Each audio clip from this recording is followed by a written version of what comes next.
Bismillahirrahmanirrahim. Baiklah, saya buka. Assalamualaikum warahmatullahi wabarakatuh. Di sini, kami dari kelompok 1 ingin mempresentasikan hasil kerja kami. Sebelumnya, izinkan kami memperkenalkan diri, sebab pepatah mengatakan, tak kenal maka tak sayang. Saya, Alia Rana Intan Saputri, selaku moderator. Saya Anissa Rima Mawadah sebagai penyaji materi. Perkenalkan, nama saya Rita Malia sebagai penyaji materi. Kepada pemateri 1, dipersilakan. Baiklah, terima kasih kepada moderator. Di sini saya akan menjelaskan pengertian bahasa Indonesia adalah bahasa resmi Republik Indonesia dan bahasa persatuan bangsa Indonesia. Meskipun sudah sering didengar, ternyata belum semua orang memahami makna istilah baik dan benar dalam berbahasa. Tidak semua bahasa yang baik itu benar, dan sebaliknya tidak semua bahasa yang benar itu baik. Tentunya, yang terbaik adalah bisa menggunakan bahasa dengan baik dan benar. Untuk dapat melakukannya, perlu kita pahami dulu apa yang dimaksud dengan baik dan benar.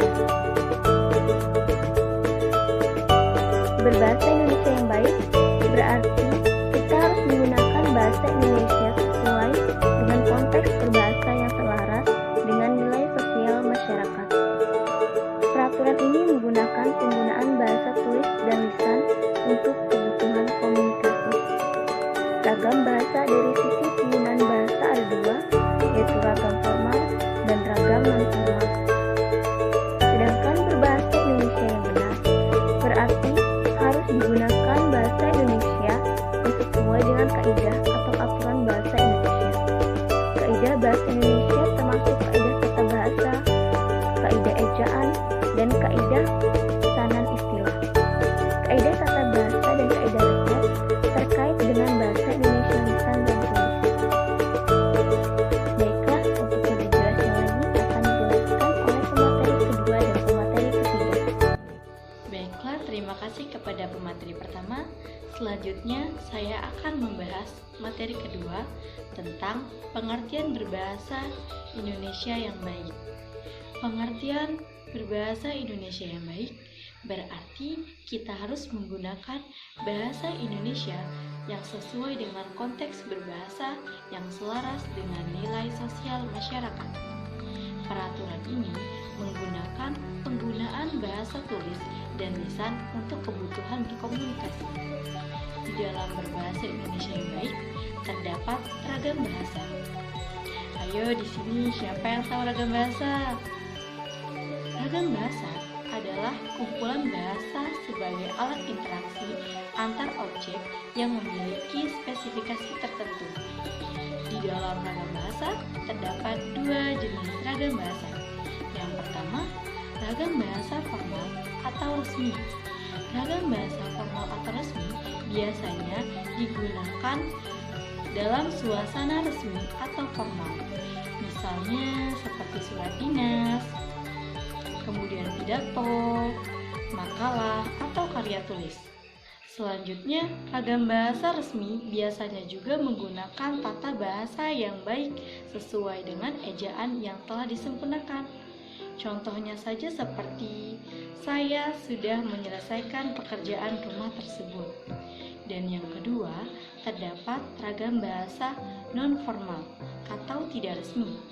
Ragam bahasa non-formal atau tidak resmi biasanya digunakan dalam suasana tidak resmi, misalnya surat pribadi atau surat untuk keluarga, atau juga bisa berbentuk lisan, contohnya dalam percakapan sehari-hari, seperti apakah kamu udah makan?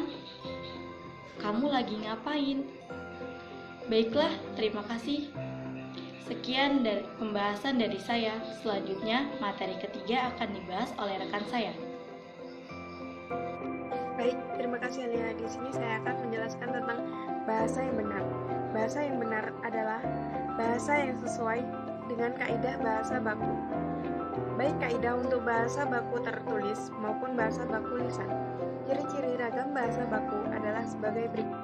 Yang pertama, penggunaan kaidah tata bahasa normatif, misalnya dengan penerapan pola kalimat yang baku.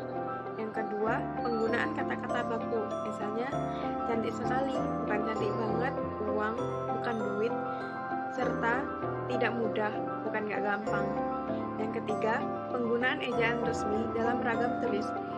Ejaan yang kini berlaku dalam bahasa Indonesia adalah ejaan yang disempurnakan. Keempat, penggunaan lafal baku dalam ragam lisan. Meskipun hingga saat ini belum ada lafal baku yang sudah ditetapkan, secara umum dapat dibedakan bahwa lafal baku adalah lafal yang bebas dari ciri-ciri lafal dialek setempat atau bahasa daerah. Misalnya, atap bukan atap, habis bukan abis, dan kalau bukan kalau. Yang terakhir, penggunaan kalimat secara efektif di luar pendapat umum yang mengatakan bahwa bahasa Indonesia itu bertele-tele. Bahasa baku sebenarnya mengharuskan komunikasi efektif, atau pesan pembicara atau penulis harus diterima oleh pendengar atau pembaca persis sesuai dengan aslinya. Indonesia adalah negara yang kaya akan bahasanya. Namun bahasa Indonesia tetap bahasa persatuan bangsa. Hidup bahasa Indonesia, hidup bahasa persatuan. Sekian pembahasan dari kelompok 1. Kurang lebihnya kami mohon maaf dan kepada Allah kami mohon ampun. Wabillahi taufiq wal hidayah. Wassalamualaikum warahmatullahi wabarakatuh.